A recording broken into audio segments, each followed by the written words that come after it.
fun. All right, good day. Welcome to the Freducation podcast. Today we are live with Jenevieve Jackson. Welcome. Thank you for having me. I'm honored. Yeah, thanks for coming on. You ever been on a podcast before? I actually, yes. It was a friend of mine who does a podcast called Ricky Edits Life. So we talked about just, television production and stuff like that. So All right, so you're a seasoned veteran. I don't know about seasoned veteran, but Well, thanks for coming on. Thank you. Genevieve is the video production teacher at Oak Ridge High School, among other things. So welcome. And diving in, tell us a little about your background. Where'd you grow up? Where'd you go to school? Where are you from? I don't know where I'm from actually. I can tell you where I was born. I was born in New York. Okay. And my parents decided when I was about 2, 3 years old to move down to Atlanta. Okay. And then we moved out to California. Okay. Then we moved down to Puerto Rico. Okay. And then we came to Florida. And then they were like, okay, we're done. We're done moving. Not military, just like to move a lot. Okay. And I went to school, started 7th grade here in Florida Okay. in Hunters Creek Middle School. And then I went to Cypress Creek High School. And then I went to University of South Florida. And so I was Florida Yeah. sort of educated. All right. Sort of Florida educated. The latter years, yeah, middle school up. All right. It was all Florida. So How many of those places do you remember growing up in? I remember very, very little about New York. Okay. But we went back, Yeah. and then, other people, you don't really get to escape New York when you leave New York because New Yorkers are in love with New York and they never stop talking about New York. Noticed. But the place that if I had to say I grew up someplace, it would be Yeah. California, Sacramento, Okay, cool. Sacramento, California. That's where I remember the most. I was about 4 when we got there, and we left when I was turning 10. All So right. it was great place. It was California and then Puerto Rico and then Florida. So yeah. what's the adjustment from California to Puerto Rico? That was a culture shock. Okay. Well, my mom's family is from Puerto Rico. Yeah. So, and I had been there every summer, Okay. vacation. Cool. But vacationing someplace and living there are two very different things. Because when you go there for 2 weeks in the summer, 3 weeks in the summer, you have a great time. You go to the beach, you You do the fun stuff. do all the fun stuff. Yeah. And then when we first got there, it was the summer. My cousins were there and we were having a great time. And then the summer ended and school started. And then the reality set in. And I was 10. I was in the 5th grade and I had to go to a private school because in Puerto Rico, the public schools are not really that great. Sure. So that was an adjustment. Like I was an A student in Sacramento. Like Yeah. Bear Flag Elementary, it was all smiles. I'm awesome. Nothing but Genevieve needs to do a little bit more homework. Like that was the negative that I got on my report cards. Like when I went to private school, like a private Episcopalian school, ooh. And just the academic rigor. Yeah. I flunked a lot of classes. And in my 6th grade year, technically we were thrown out of school. Okay. We weren't thrown out like in the middle of the year, but we were asked not to come back. Okay. So like Polite of them. Yeah, very polite. Like finish this year, and then keep it pushing. Still make a lot of noise about yeah, it. like we're bye-bye. But we were moving anyway, so it wasn't even that big of a deal. So I came back when I was in Hunters Creek Middle School. I was in 7th grade, and I was a genius. Because I was like, oh look, this is easy. Yeah. Because I'd been pushed so hard academically, but like. It was different. It was very different. Just having to do homework, having to, like there's the private school stuff of having to wear a uniform. That was actually the least of the, Right. that was the easiest part. But like having to do homework, have your homework checked, Yeah. tests every week, quizzes, Okay. and, like the whole emotional, like I failed. Yeah. I haven't failed anything. I've never failed a class in my life.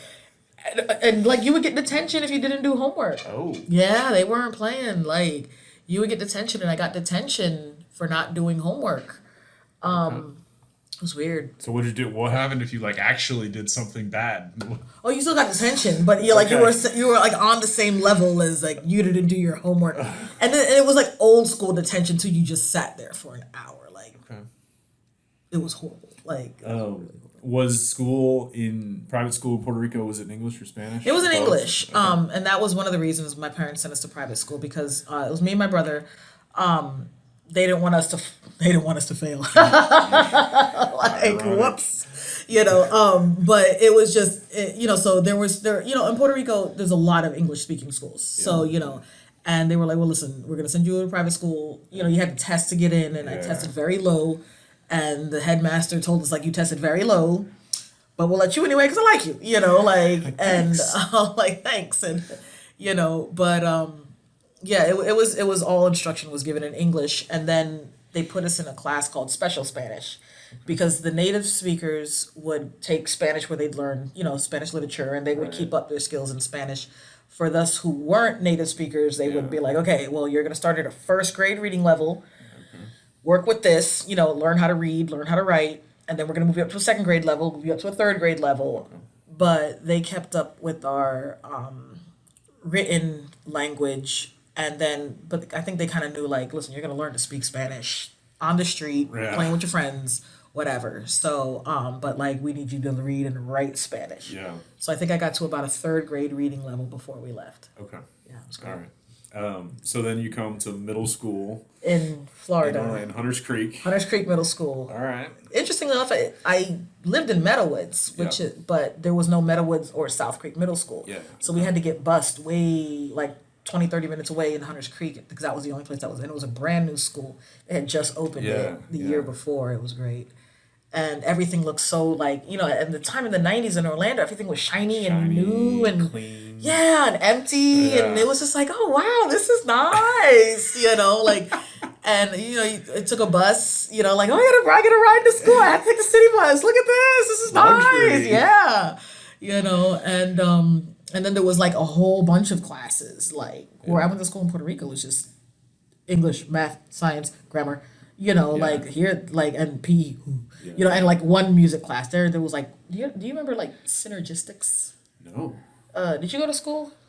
I went to public school K through second, Okay. private school 3rd to 8th, public Okay. school 9th to 12th. But I'm not familiar. And all that in Florida. But Okay. no synergistics. It was like synergistics was this class that like they did an exploratory wheel in middle school where like for 9 weeks you did this, for the next 9 weeks you did this, for the next 9 weeks you did this. Figure out what To figure were out into. and synergistics was it was like this lab. Cool. And they had like these little stations and they were like, okay, this station was where you learned about computers. This station was where you learned about TV production. This station is where you learned about robotics. Yeah. And it was actually really cool. And I remember I was doing some kind of experiment and they wanted me to pour water and oil into this thing and I spilled the water and oil on the computer. I'm like, oh my God, oh my God, oh my God. And I was like, oh my God. And I'm sitting here trying to clean it up. And then I got scared. I was like, I didn't say anything. And like, as a teacher, I just looked back at myself like, you didn't tell the teacher that you broke the computer. And I was like, but the computer turned back on. So I was like, okay, well, the That's computer turned good. back on. We're That's good. But then like a week later, I came in and the computer was taken apart. Oh, somebody broke it. Like, oh no, what happened? So I apologize to Hunters Creek for that. This is the confession. Yes, this years is a later, confessional. Like, oh my gosh. In your defense, it would have broken by now anyways. Yeah, I mean, this is what, 1995, and I remember they were trying to figure out what was going on with the computer, and I'm standing there, like, just feeling so guilty, but I was a good kid, so they never looked at me. And I was standing there feeling so guilty. The teacher was like, what is this on the keyboard? It's like, is this oil on the keyboard? And I'm like, I don't know what you're talking about, And then the teacher's like, oh, they do an experiment where they have one. I'm like, yes. I'm dying. Like, and luckily she never figured out that it was me, but I apologize. That's awesome. Yeah. So when you mentioned TV production was in there. Yeah. Was there at that point, was there anything like, ooh, TV production, or was it kind of like, oh, no, I'm middle school? It's just I'm in middle school floating. figuring out what's going on. I was in band. I was like Cool. a huge band kid. I started playing the flute when I was like in the 3rd grade. And I never thought I would do anything with band. I always wanted to be a writer. Like that was my thing. I was like, I'm gonna be a writer. I'm gonna be a writer. And then like in high school, I was like, I'm gonna be a screenwriter. You know, and that's what kind of drove me. I was supposed to go. My goal was to be a screenwriter, and I wanted to go to FSU to study film. Which is where it's like big. Right? Yeah, film is huge at FSU, and so I applied and I got in, and I'm like, yes.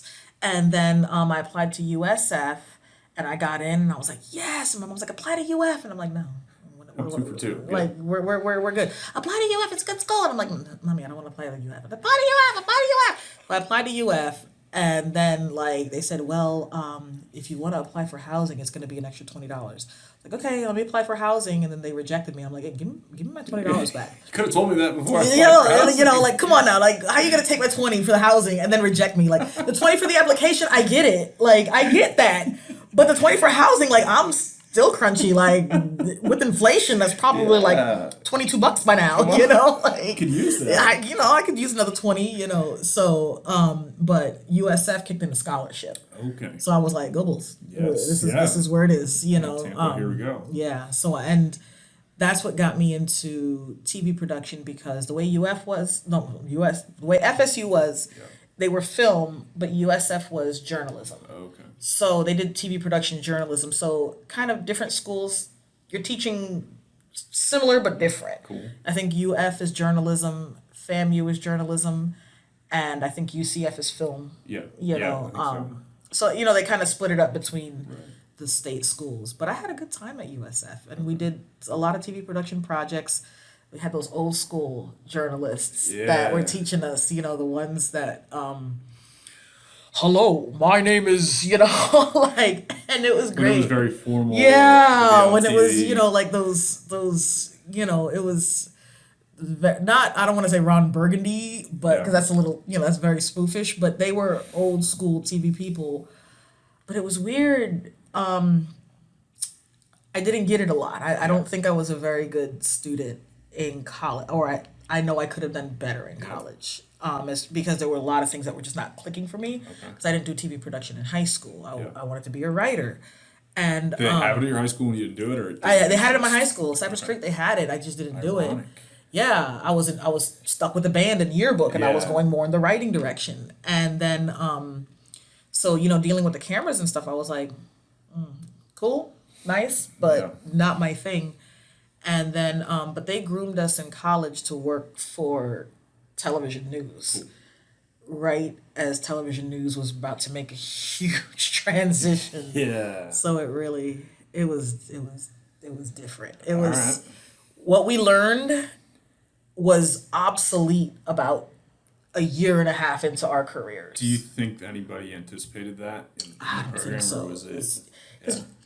I don't know when you graduated high school. I graduated in 2001. Yeah, I was 03, so it was yeah, a couple years. right. Yeah. In 2001, I remember one kid had a cell phone. Yeah. One kid. I got one my senior year of high school. Yeah. And it was like the flip. Yeah, Not even the a flip, whole pre-flip. Yeah, we had the Nokia, the big bricks. Yeah. And I remember like the one kid who had a cell phone. It was this rich girl. We're like, hey, can we call my parents? Can we call your parents? Because before it was like you got on the pay phone and be like 1-800-collect. Yeah, Like, hey, mom, pick me up from band practice. You know, like so. Wait in line. Yeah, that's what it was. But then by the time I graduated college, everybody was texting. Yeah. So that shift was just, you know, full steam ahead. And then it's kind of like it was, you know, when you look at the technological advances that were happening in the 80s, they were huge. You know, in the 90s, they were huge. But once you had the internet, It was like, boom, you know, it was just like a rocket ship. So it was hard for programs to keep up with that technological shift because it was DVC, you know, it was VHS when I first started college, and then by the end it was DVC Pro, and then you know like 2 years later we're into, you know, cards and you know like, and it was just that quickness was crazy. yeah. So it was so like when I got into television, it was first for distance education. Okay. I worked for the College of Engineering, and we broadcast our classes out. Nice. You know, like to the world. Yeah, via the internet. Nice. Like you can watch, you can watch the course online. And you would and we had this big board where people would call in from Yeah. Lockheed because they were watching an engineering course. And we had all these microphones around the classroom so Yeah. people could ask questions, and we had the cameras in the classroom that we started out manning the cameras, and then they went robotic, you know, Okay. because again, technology is, you know, going at light speed. And then, so I had that job when I was in college. I graduated, and then I kept that job, and Yeah. I went sort of full time, and then I got fired. Happens. Yeah, you know, it was me and my 21-year-old big mouth. So then I went to work for a sports station. I Okay. worked for an engineering company. Did you stay? So you were in Tampa. I was for USF, Tampa, did you yeah, stay there? I Was that- stayed. It How'd you was- like Tampa? Tampa's Tampa. Well said. You know, my impression of Orlando was that it was going to be like Sacramento. Okay. Because that's what I had remembered. I was in Puerto Rico, you know, Right. we were in the middle of the city. So I came back and I was like, okay, it's gonna be like Sacramento. And it wasn't Yeah. like Sacramento. It Okay. was very different. And then when I went to Tampa, you know, I only have Orlando to compare to Orlando and Sacramento. Yeah. Tampa was, if I had to describe, it was, I always like to say like, Tampa is Orlando's ugly sister. Like, and with all due respect to Tampa, because I loved it Yeah. personally. Yeah. I felt like Tampa was built for the people who live in Tampa. Yeah. Okay. Orlando was built for the people who visit Orlando. That's well said. Yeah, and that's what I loved about Tampa. Yeah. But because Tampa was built for the people who live in Tampa, Yeah. the prettiness of Orlando isn't always there. Right. You Okay. know, like, you know, certain things in Orlando are just prettier. Yeah. But that prettiness isn't for Right. for Yeah, yeah, yeah. Orlandoans, you know, like so it's so but I really enjoyed Tampa, and then I moved out to Clearwater Largo area. Okay. That I love Pinellas. That's where I grew up. I'm Yeah. a Pinellas County school grad. yeah, So, yeah, I love Pinellas County.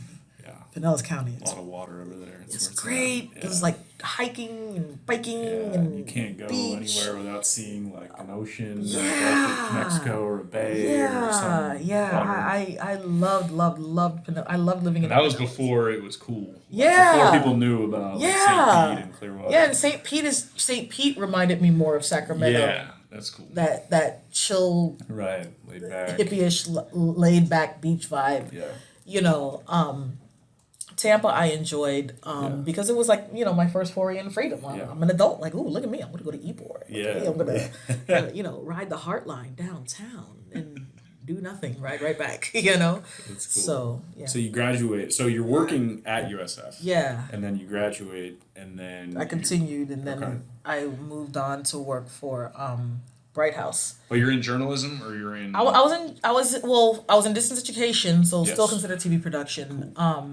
But then I went to the summer before I graduated, I had to do an internship. Okay.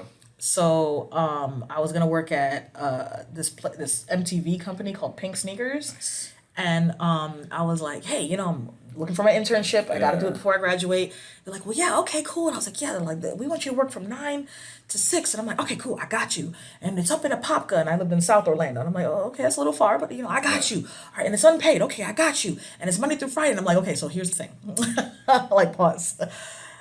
I kind of need money to put gas in the car that you want me to use for this internship. Well, we feel like that's the best way for you to get experience. I understand. I was like, but, you know, maybe this is not the opportunity for me because I need to also have a job. Like, I need to make money. Like, I didn't mind working for free, but you can't take up 40 hours a week for free. Plus travel. Yeah. Prime yeah, working no. hours. Yeah. So I applied at WESH Channel 2 and I got a job, an internship there. But So the internship wasn't. You had to go find it. I had to go Like, the school find it. didn't Yeah, find it for you. no, I had to go find it. And I mean, it wasn't hard. You Yeah. know, like, hey, you want some free labor? Sure, why not? Yeah. But like, it was just because I had the 3 a.m. to noon shift.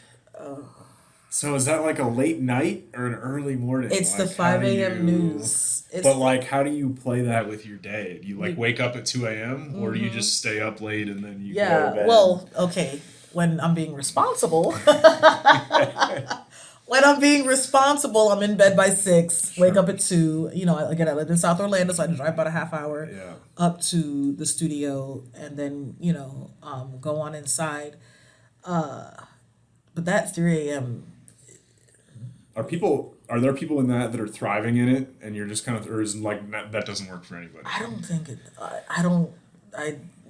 There's people who do it. Bless their hearts. I don't know how Yeah. they did it. I am a early to bed, early to rise person. I'm a very early riser. I'm a 6:45 when I don't have anything to do riser. Yeah. But 3 a.m. was just a natural. It did weird things. At work at 3. At work at 3. Yeah, like it just did weird things to my stomach, because your stomach is still in the middle of a digestion cycle. Yeah. And then by 6, I would fall asleep. Like by 6, I'd be like, I just slumped, and my body got confused. Yeah. Like, what are we doing? And so 6 a.m. was like the hardest time for me. And the 5 a.m. newscast goes from 5 to 6. And, usually, so one time I was rolling teleprompter back when we still had to do that. And I was like, falling asleep, losing my place, rolling teleprompter. Because it was about like the space launch or something like that. And I'm like, this is really boring. Stay awake. It was terrible. Yeah, I wasn't. Again, I don't think I was a very good intern either. That's awesome. My TV production career, I was not that great at it. There was a corporate adjustment, like the corporate lifestyle that I just wasn't used to. I'm used to just speaking my mind and blurting things out, and they weren't into that. well, I mean, people would call, and it was my job to pick up. Oh, West 2 News is Jenevieve, and so but people would call about random stuff, and I didn't know how to this one lady called. She's like, and then the teacher asked my daughter to sniff her armpit. I'm like, ugh, what? Are people calling you to report news and yes, be like, hey, put us on? Yes. And then they would call and expect for us to send out a truck, let's go. Oh my gosh. 911 where you come on and send an ambulance. And it was like, I'm going to call. And so people would call me like, oh my God, the lights are out here in Winter Park and you need to do a story about this. And I'm thinking to myself, if we do a story about it, how are you going to watch? But again, I can't control my mouth sometimes. So and people would call and ask the most, somebody called because they were upset about the Michael Jackson verdict. They're yelling at me and I don't think that Michael Jackson verdict was wrong and blah, blah, blah, blah. And I'm like, what would you like me to do with this information? I'm going to send a truck to your house tonight because you have an opinion, and people would call, somebody called about a news story all the time. People would call the news station drunk. I don't know how they got the news, because the news station's number is not a state secret. Right. But even with the internet, you got to go digging up just a little bit. Right. You can't, it's not just publicly. Yeah. Easily. And this is, when I remember they were like, oh, there's this new thing called blogging. We're going to start blogging at West 2 News. But this is 2005, 2004, 2005 at the time that I was interning there. And they were some of the most awesome people that I worked with. I'm not going to lie. Even because I guess since we're all in that 3 a.m. struggle together, they probably don't even remember Unites people. Yeah.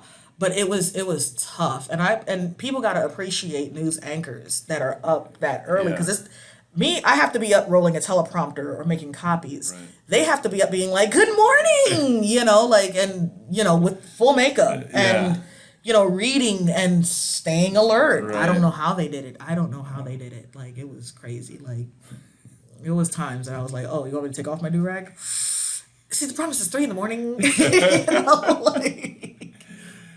So was that good job experience for you? Great job experience for me, and the first hint that news was not for me. Okay. I was just noticing certain things that was just not always right by me. You know what I'm saying? Yeah. Wait a minute, because again, I was trained in college by some hardcore journalists, Right. like, no, you have to do this and you have to do this and you can never lie about this and no, you can't, you have to say alleged, and we would get dinged when we wrote stories because we didn't use the proper verbiage or, we declared something that wasn't, that wasn't confirmed or anything like that. Right. And then, when I'm looking at the corporate side of it, when I'm looking at it at the news station, it was just kind of funny because I was looking at it and, it was summertime. And summertime's actually probably the best time to work in news just because there's a lot of fun things going on. And a lot of Florida man stories. Yeah, that kind of foolishness. But what I noticed, it was like, hey, and look at our weather cam right over Universal Studios. Look at how beautiful day it is. It's gonna be high in the 90s and da-da-da-da. Here's this beautiful, beautiful weather shot of Universal. That's awesome. And then here is another shot over South Orlando. Okay, and I was thinking, like, isn't that the Disney casting studio? How come they just don't call it the Disney casting studio, but they call it the Universal? Yeah. Like we have a beautiful shot of Universal and like a behind the like a building, clearly the Disney casting center, but we're not going to say. And I was In like, Southwest in Orange County. Southwest Orange County, and I was just like, oh, NBC Universal. Got it. Even acknowledge their presence. Yeah. I was like, got it. And I was like, okay, that's fine. And then I went to work. After that experience kind of led to a lot of different jobs. So when I went to work for Bright House, I worked for the sports station. Cool. It was awesome. And I was terrible at that job too. When you want to work at a sports station, you really have to know sports. Okay. And where was your sports knowledge at this point?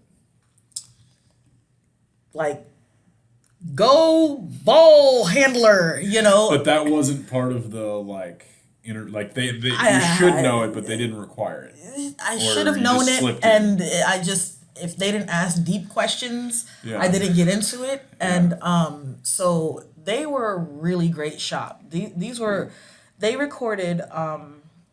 They used to broadcast high school football games around Hillsborough, Pinellas, and sometimes they would go down to where Sarasota is, Manatee, Sarasota, and sometimes they would go up to Lakeland and everything. And they would put me on play-by-play camera, and I don't know. I knew football because everybody watches football. I was in marching band, but I never paid attention to our football team. I went to Cypress Creek, and so. They were like, don't cut off the running back. And I'm like, who's the running back? Okay, which one's the running back? The guy with the ball? Yeah. When they would get in formation, I would end up cutting off some of the players. And I didn't know the plays. And these guys do the plays. And their stuff was so professional. And I was so bad at it. And I would follow the fakes. Like, there you go. Like, no, that's the fake. Like, oh, my God, I'm sorry. Me. Yeah. And so, they eventually ended up, they tried to find, and I was so nervous because I knew I was so bad. And then, that affects your self-confidence and it compiles upon itself. And, you're working about a bunch of sports heads and you're like, they threw the ball. Yeah. Ran down the field. So, but eventually I found my place in master control. So, I was basically in charge of just making the playlist for everything that was going to air. And, I was by myself. I was able to build my confidence. Like, okay, I can make a playlist. I got that under wraps. And then I ended up moving back to Orlando because my grandmother passed away. Okay. And I was like, oh, I don't want my mom to be alone. And I suck at this job. So maybe I'll transfer over to News 13, which is the same company. And I was like, because I wanted to get into news anyway, not really sports. Yeah. And so when I came up, I didn't have a job yet, but I kept pestering them. My 20-year-old arrogance is hilarious. Like, hey, I'm going to apply for this job as a reporter. Like, you don't qualify for a reporter job. Okay. I'm going to apply for this job as an executive producer. You don't qualify for an executive producer reporter. Okay.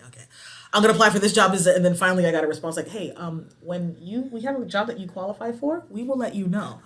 And I was like, they answered me. Yes, this is working. I'm getting to them. So, and I finally got a PA job, a production assistant job, running audio, and they put me on that 3 a.m. shit. I got rid of this. And it was cool because I met some awesome people again, and you asked about whether you had to go to sleep at 6. feel difficult in your 20s, especially when, friends, and then friends who are working the same shift as you, like, you going to bed? I'm not going to bed. Oh my God, So it was a great learning experience. Free cable. Yeah. That was nice. Nice. Yeah. Okay. Yeah. But that lasted about 2 years, and I wasn't making a lot of money. Television news does not always pay. Yeah. Okay. Like, I would have guessed from an outside perspective that it's like a high paying job. No. So, okay. No. Good to know. No. Eventually, I was working there during the housing market crash, right? And during like the Great Recession or whatever. Yeah. And they were selling condos downtown for like $50,000. Remember this. And I was like, yo, I gotta get into one of them condos downtown. I was like, first of all, I could probably stay up till like 8 o'clock at night and then walk to work at 2 a.m. But I started applying for home loans, and they were like, where you don't make no money. And I was like, I don't make no money. They're like, yeah, you make like $11 an hour. I'm like, yeah, but it's only $50,000. I 2008. Anybody? Let's go. Like, y'all were giving away homes before, and this is what led to this crash. Just keep that energy going, And so I started substitute teaching. Cool. I was like, well, let me get a substitute teaching job so I can get a little extra money. I had moved out with a friend. So you decided to go with a high paying job. Yeah, like substitute teaching. Yeah. Because I worked Saturday, Sunday, Monday, Tuesday, Wednesday, and I had Thursday, Friday off. Okay. So I was like, well, Thursday, Friday, I should be able to get a lot of sub jobs. Yeah. I got into the classroom and said, okay, students, take out your books. And they took out the books and I'm like, oh. They listened to me. Power. I was just like, it was nice. It was very, very cool. So I enjoyed that. And I was like, well, maybe, I was looking at the starting salary of a teacher. And I was like, well, it's more than I make now. Yeah. So maybe I'll do that for a couple of years. Okay. And then see what I want to do after that. And 13 years later, here I am. Here we are. Here we are. So that's awesome. So that brings us to you getting into teaching. So I didn't know you were a sub first. I was a sub first. So you could do a whole podcast just on subbing. Sure. Yes. Especially subbing pre students having laptops because there's interaction. Yeah. But I remember you starting at Oak Ridge. Yeah. And I think it was the middle of the year. It was right? It was like it was October 20th, I remember, because I had left News 13 the day before. Okay. Went to Prio and then started. Like, nice. I didn't give myself any transition time. Yeah. So, and this was old building Oak Ridge, which for those of y'all that don't know, I started working at Oak Ridge 2009, and I just remember, and there was a new building built in 2011-ish, but there was a guy who came to volunteer and do some stuff, and he said he went to Oak Ridge in the 80s, and it was old then. Yeah, I remember. I took my SATs at Oak Ridge. Yeah. In the 90s, and it was old. Oak Ridge and Boone were just like, whoa, what's going on? Built in the 50s, and just not really maintained per se, and so we were in the 100 hall, and I remember thinking, wow, good luck. Yeah. You were one of the coolest people because I was struggling. I taught English. Yeah, you started out teaching English, which is such a far cry from what you ended up doing. But. Well, when I went to get my certification, I knew I wanted to teach TV production. Yeah. I was like, I kind of have a lot I can teach because it was a lot that I learned. But I was like, I'm probably going to be better off getting a job as an English teacher. Yeah, that's the way. So I was applying, and I applied to Boone because I was living across the street from there. And I don't know if the lady really liked me that much. And I remember asking a question like, so I know there was a little back and forth from when I was in high school and from now. I just heard on the news, like, what time does school start? Yeah. And she's like, 7 a.m. I was like, oh, okay. She's like, is that too early for you? And I'm like, oh man, I go to work at 3 a.m. That's the middle of the day for me. 4 hours in by then. Like, we're good, I didn't get that job, and I had applied for a bunch of different jobs. And then when I applied at Oak Ridge, when they interviewed, I was subbing actually at my old school at Cypress Creek. And one of the teachers was like, "Oh, you should apply over at Oak Ridge because one of your teachers is now over there as a principal." And I'm like, "Oh, cool. Did I act up in his class?" I know I didn't act up in school. So I applied, and he's like, "I think I remember you." And I was like, "Yeah." And they hired me. I was like, "Oh, awesome, awesome, awesome."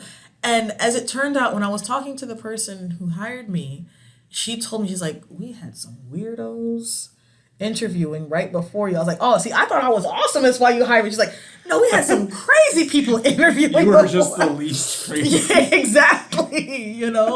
So because I had applied for TV production, and they're like, "Well, we already had given that job. They had given it to James." Yeah, James. Yeah, Thompson. and then they said, "But if What's it up, comes James? I know open, you're watching. it's like, but if you want to teach English, 10th grade," I was like, "Yeah, sure, why not? What's up?" I speak English. Yeah, we're good. I have my certification in English, so we're good to go.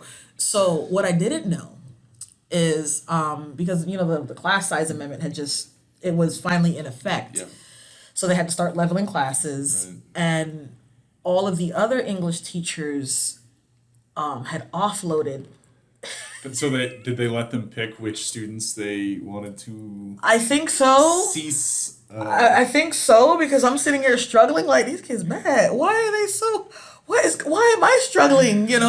And then when I was just like, okay, all right. It wasn't personal. Like I never took. I thought it was kind of funny actually. Yeah. I never took it personally. I just realized I was like, oh, I see what happened. 4 teachers gave you their 6 Their- worst Yeah. worst behaved students. But in the first 3 months, I was terrified. I was so scared. If you made it through that. Yeah, but what happened was and I did a TikTok about it. I was like, the first 3 months I'm like, no, sit down. Like all of it, I was just so tense. Yeah. And then two things happened. The first thing that happened is I read this book by Frank McCourt. I don't know, he's a writer, and he wrote about his experience teaching. Cool. And this is in 1950s Brooklyn. Okay. At some kind of tech school. And when he's describing his students, I'm like, wow, okay, it's not me. It's the kid. Like this is the way high schoolers are. Yeah. Because we like to think of, in the 1950s, everybody was in line. place. Yeah. Like, and what he was like, it was I just remember laughing because I was like, what he is describing is exactly what I experienced in my classroom awesome. today. And then I realized I was like, I'm nervous because they may figure out that I don't know what I'm doing, and I don't. And that's okay. Let me just figure it out. And I was like, let me just talk to them like people and stop being so tense. Yeah. And then you actually told me something that stuck with me. You said, if you want to do well in teaching, you're going to have to break some rules. And I was like, okay. He's like, you'll know. It's like, okay. Because you get tense and you go back and forth. And it's just like, there's just no need for all of that. Yeah. And so I relaxed. And it was, because I remember the moment that I finally relaxed, I saw the kids relax. Right. And I was like, okay, so my energy is affecting them. Yeah. And it's okay. We're all good here. We're gonna try to make this work, and it was a good time after that. Or at least for me, I don't know. I'm sure it was better after that too. But I mean, maybe some kids will tell you differently. Oh no, she failed me, so I don't know what she was talking about. But but it was just like and I called my mother crying at one point, and she's like, "You're not a teacher till you've had your first good cry." And I was just I'm a teacher now. Yeah, like, thank you. That's awesome. So I got through that first year, and then they gave me TV production because they put TV production guy over in and whenever I was taking the computer technology. Yeah. So want to come back to that in a second, but I two things about that. One, I had the year you had the year before, because that was my first year at Oak Ridge, and it was just like you're kind of taught like, oh, don't be friendly, make sure they know who's boss kind of thing. And when you come in like that, authoritative, and then you're tense, and then they're not feeling it, so they're trying to disrupt. Exactly. Versus, I found, and maybe this does not work for everybody, but I found I actually got it helped me most. He wasn't my mentor, but watching Richard Gallagher teach, I was just like, if there is a person that is himself in the classroom, and it helps that he's like 6'4", and, you know, college football player, but I was just like, that guy is himself in the classroom, and everybody feels like they can be, and I just was like, all right, I'm just gonna be me, and we all enjoyed it more. And so I was 1 year ahead of you on that. Yes. But what also, I don't know if we're at liberty to talk about this, but we'll go for it anyways. The guy before James Thompson that was the video production teacher, do you remember the story of how he left? I don't know how it was told to you. I just remember hearing that he just walked out. Yeah, he'd be like, peace out, like in the middle of the day, like it's too hot in here, like I'm done. We're gone. The AC or something hadn't been working for a long time. Yeah. And it's Florida and it's hot. I think it was to the point where it was like equipment was breaking. I think he had some health issues too that it was setting that off as well. Yeah. So, you know, and he just did. He's like, I'm out. Like, like, hey, I'm going out for some milk. I'll be back. You know, like, whoa, you know. So you know, it's tough, and that's. If I could tell anything to the teachers, like you have to be your most authentic self. Yeah. And if you're tense, they're gonna be tense. Yeah. And there's a bunch of little things, and there's so much that you learn as you go. And if you're open to being yourself, and open to the fact that, hey, I wasn't perfect in high school. Right. I'm still not perfect now, you know, then you're gonna have a good time. Yeah. So after, like I said, after that, I was like, okay, we're good. And it kind of, that informed the rest of my, like, just be me.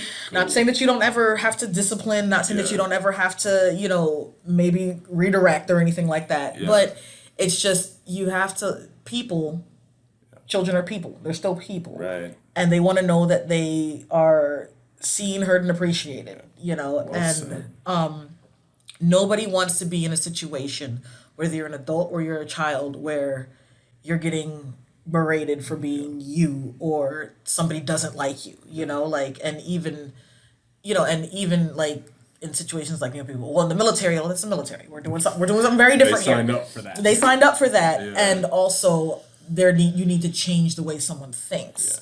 Yeah. And, you know, to more of a groupthink mentality. So there's a purpose to, you know, doing that kind of thing, and, you know, boot camp, and, you know, being a drill sergeant. And then, you know, you realize afterwards that it's a very different thing. These are very different people afterwards. My brother told me, like, after you graduate boot camp, they're completely different people. Right. You know, but when you were training somebody to go to war, there's a completely different way you got to speak to them, versus when you're trying to explain a concept to someone who's in a developing state of, you know, of their lives. And, you know, we don't send 14-year-olds to boot camp. You know, we don't send 15-year-olds. We send 18-year-old people. Right. So, and even then, some people don't make it through. Yeah.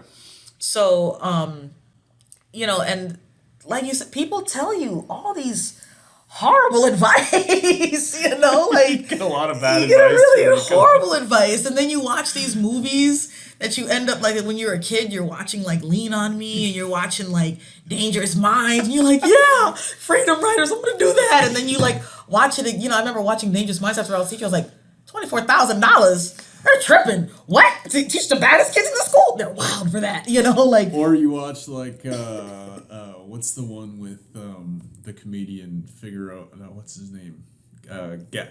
Gabriel Iglesias, Mr. Iglesias. Have you seen that one? I haven't seen that one. Oh, it's awesome. You gotta watch it. But I'm like, dude's in there with like 10 kids in his class. Yeah, and he's able to like leave in the middle of class. I'm like, you're like, wait, what? You know, and the students are just, they all, like, even in the bad classes that you're watching on TV, they're all in their seats. You know, like what school is this? Exactly. Like, if we could get to that, you know, but it's just an unrealistic thing. And then what is not accounted for is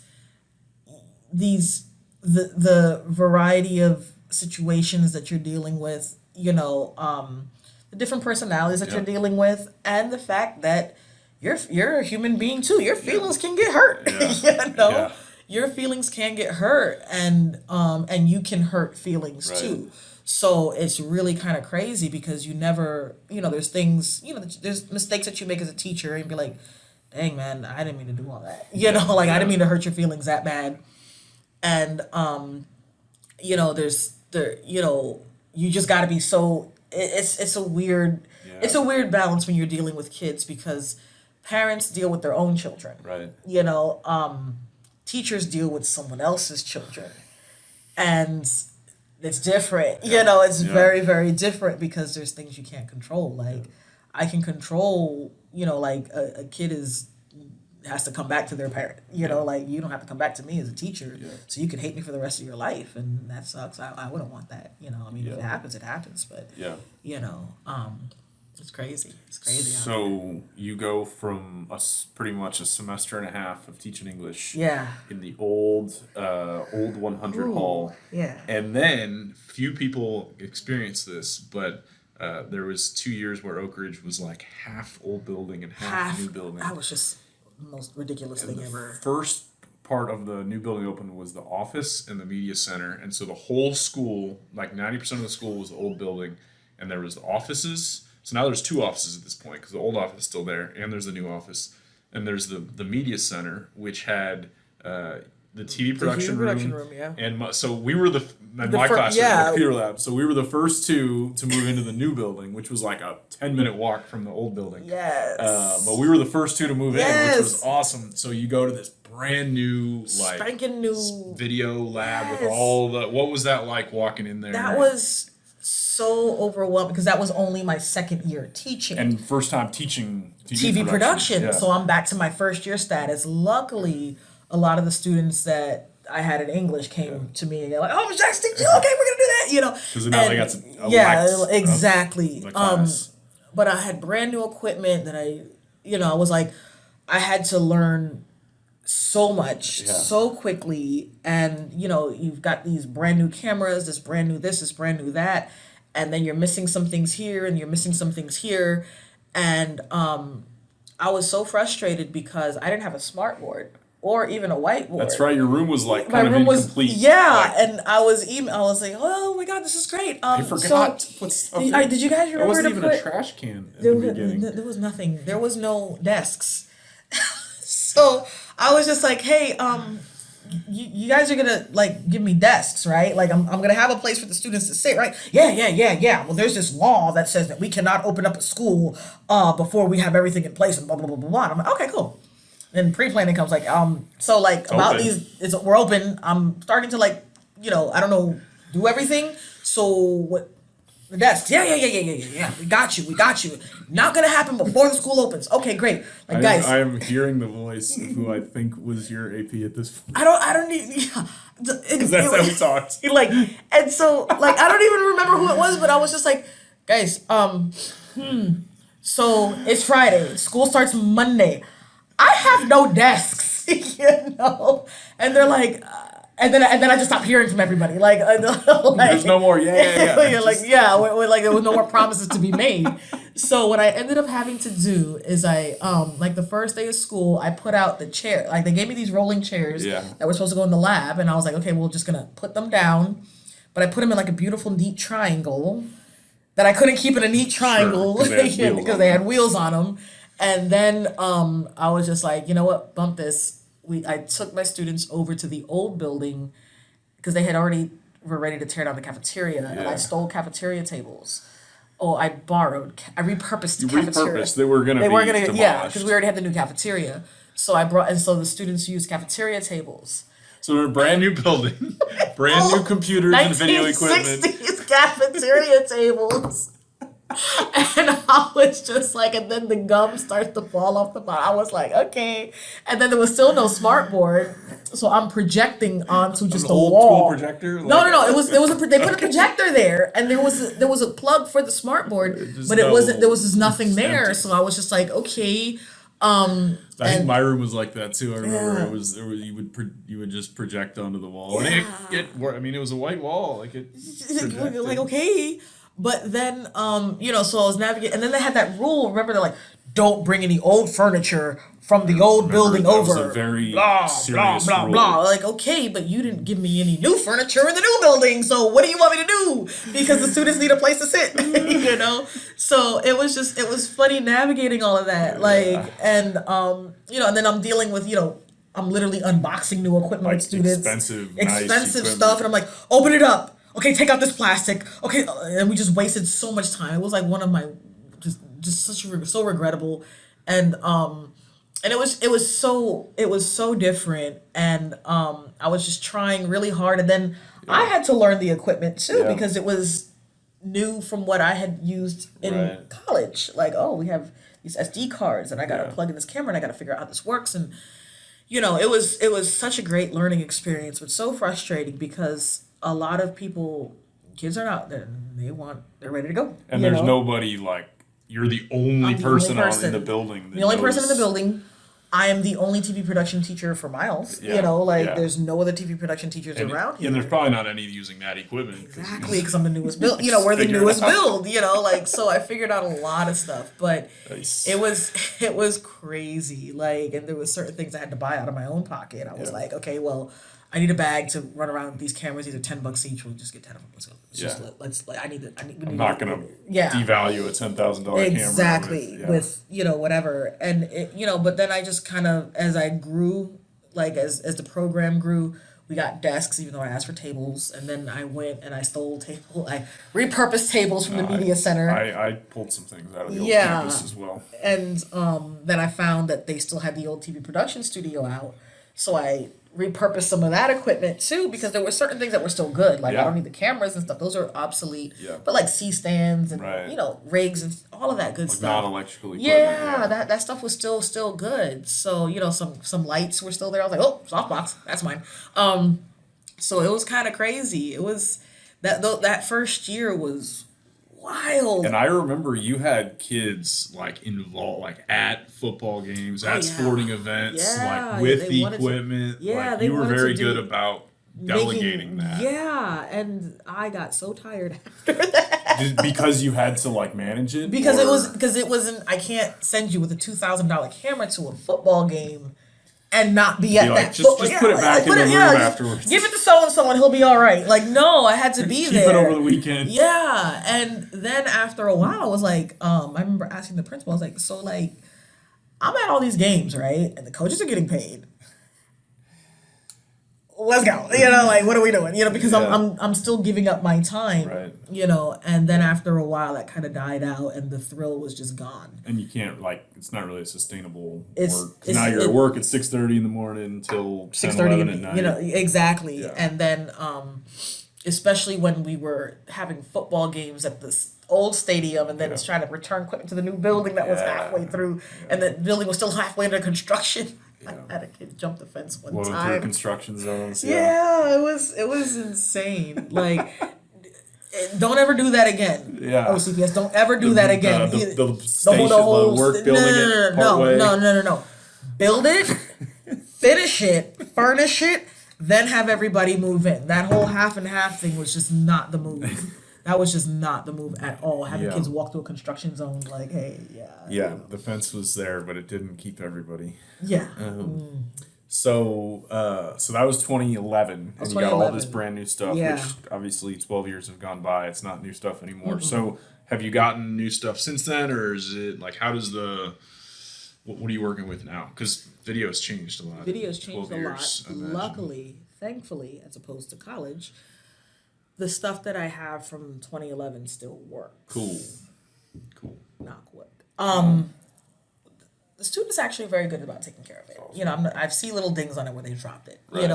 Obviously, if someone would like to donate about 10 new cameras, maybe Canon preferably, no Panasonic equipment, to the Oak Ridge TV production program, that would be awesome. If you're watching, we'll leave in the show notes a link for you to make any and all I donations. also have a donors choose. We actually got a beautiful donation today from Modern Woodmen. Awesome. They have a fraternal organization. They donated some great stuff that I asked for. Cool. But maintaining a TV production program is no joke. A lot of, especially a TV production program at a Title I. Right. Technology is technology. Yeah. It's going to go obsolete. Yeah. I adore Apple products, and I will thump for Apple products because they hold value and still Right. work Yeah. after 11 years. I'm still running some stuff on original equipment. We got some new guys who are over career tech education who are doing awesome job at consolidating and Cool. making sure that, I stay up to date. But I mean, one camera is $2,000. I need 10. Yeah. That's So a lot of money that's a to lot of money. ask. And if the camera still works, Yeah. even if it doesn't shoot 4K, Yeah. it shoots 1080p, we're good. Oh, Yeah. we're rolling with that, you Yeah. know. So those are the types of things that make it eternally frustrating because it's not necessarily okay. New cameras. Sometimes it's just, hey, I need new microphones. Yeah. And that Yeah. could be $100 here, $60 here, and luckily, like people have been more than generous at donating stuff. Yeah. And I've been super duper blessed. I'm still rocking some of the old equipment. I'm not even That's gonna lie. impressive. You That's know, cool. but there's a twofold problem. Problem number one is I want students handling equipment. Yes. Like You don't want to keep them at a no. Like I used to do the thing of waiting the first 3, 4, 5 weeks Yeah. to let them touch the camera or whatever. See who's responsible. Yeah, and I let that go. I had to let that go, because we weren't getting anything done. Right. But then. You want to talk about it and do worksheets Yeah, on it. yeah. for so long. It's just there's no buy-in, and then so I started to else. And then what would happen is that by the time I wanted them to do a project, they didn't have any experience with a camera, so I was like, okay, well, we got to start a little earlier. Yeah. But stuff breaks, stuff drops, Yeah. and stuff is it's very hard to maintain, especially with kids. And bless their hearts, they're actually absolutely wonderful with it. That's what I wanted to add. Well, tell us a little bit about your students. What are they like? They're I know what they're like, but for our watchers, my viewers. students are incredible, and I always tell them, they're like, I love you guys in a teacher appropriate way. I always tell them that. I always glad you tell give them them that. the caveat. Yeah, because just to make sure there's But I enjoy teaching them. One of the things that I find most regrettable is their lack of confidence with their creativity. Okay. And if I could foster, I want you to come into my classroom and feel comfortable. I want you to feel empowered. I want you to feel emboldened. I want you to feel, and this testing culture has got them is that right? Yeah. Is this good? Do you like it? And so I always want to encourage them that way. But I keep up with them after they graduate, a lot of them, and people make more money than me. So they really do, high school, my kids are wonderful, and I'm not going to say that they're perfect little angels that do everything I ask them to do, but I am going to say that, you can't really judge anybody by how their life is going to turn out by how they acted in high school. Yeah. So true. Because you're 14, 15, 16, 17 years old, 18 years old, maybe 19, and sometimes you just lose your mind. Yeah. And the longer you teach, the more cycles of students you go through, you see the same things. So you're similar. Similar processes. Yeah. Okay, you're in that age where you don't have a lot of sense. Okay, you're in that age where you don't like to comb your hair. Okay, you're in that age where you don't, and you become permanently unimpressed. So unimpressed. I don't freak out when they are, doing things that hey, don't do that. You already don't do that. Don't do that. We're not doing that right now. But after a while, so you learn to not panic. Yeah. And I'm not gonna say they don't make mistakes, you know what I'm saying? And and you gotta redirect, But to develop that confidence, that's hard too, as an adult. Because when you realize that you have to be the adult. Yeah. Hey, that's not cool. That's not cool. I think you're so right though with the testing culture. I believe that our kids people are built to create. Mm-hmm. And since they ever hit whatever grade, third grade or earlier, it's well, you got to get the multiple choice question right. And you got to break the 5-paragraph essay down right. And there's some place for that somewhere. But they they need to create, and they lose their creativity. They do. And the creativity is what brings them alive and brings them joy and helps them just express who they are and then create something of value. And you're teaching them to do that. And it's almost like you have to unteach them from what they're accustomed to then go and be creative. And it's difficult because you're coming from a math class or an English class or a social studies class. And I'm not saying that those classes don't allow them to be creative, but I need you sitting down. Yeah. I need you to pay attention. I need you to focus. And there's a right answer and a wrong answer. Exactly. And for me, it's like, what music do I put? Like, whatever music you want to. You know, like, and school appropriate. Like, that's my whole thing. School appropriate. Yeah. Like, school appropriate. Can you show your grandma, your God-fearing grandma, not your crazy grandma. You know, can you show your grandma this project? We're good. Okay, let's keep it pushing. And and a lot of what I end up having to do is build their confidence in themselves, or I hope I do. I don't know. Yeah, that's a big part of the job. It is, and to build their confidence in their learning, despite anything that might be a hindrance or a perceived hindrance, and it's really difficult because a lot of people don't understand. We don't like kids. Like, well, I mean, I like kids. Yeah. You like kids, but as a culture, we don't really like kids. True. Yeah. Everything geared towards children is under the assumption that they are not a person, or every job relating to kids is a low-paying job. They're not capable of making decisions. They're not capable of making decisions. Yeah. And they are from a very young age. Yeah. And it's very difficult to, especially when you're dealing with, hey, I want you to hold this $1,000 camera. I'm gonna break it. No, you're not. Yeah. You know, like they've just been taught that if they touch something, they're gonna break wrong. It. You know, like, and it's just no. I need you to touch. I need you to explore. And I probably drive a lot of the discipline deans crazy because I don't argue about certain things like like go out and film that. Yeah. Like, where's your pass? Like, oh yeah, I gotta where's your pass? But I can't, because again, like, I'm asking a teenager to go out into the school and talk to strangers. Right. That's difficult. You know what I'm saying? That's difficult for most adults. Yeah. I'm asking a teenager to do that with a camera in their face, and people assume that they want to, and it's like sometimes they really don't. Yeah. And especially with like my news show, somebody asked, well, do you hold auditions? And I'm like, no. If you want to stand in front of 2,600 of your peers and read, I'm more power to you. Yeah. Please, that's crazy. That's awesome. Yeah. So, all right, I want to wrap up with one last question because I know we're going long. Yeah, sorry, but I talk too much. No, I love it. I'd go all day. Do you have any like awesome success stories of students that's like, whoa, like I can't believe, or the opposite of like some crazy story of something that I cannot believe this happened in school? More successes, I would say. And I mean, maybe that's just what I pour my energy to. Yeah.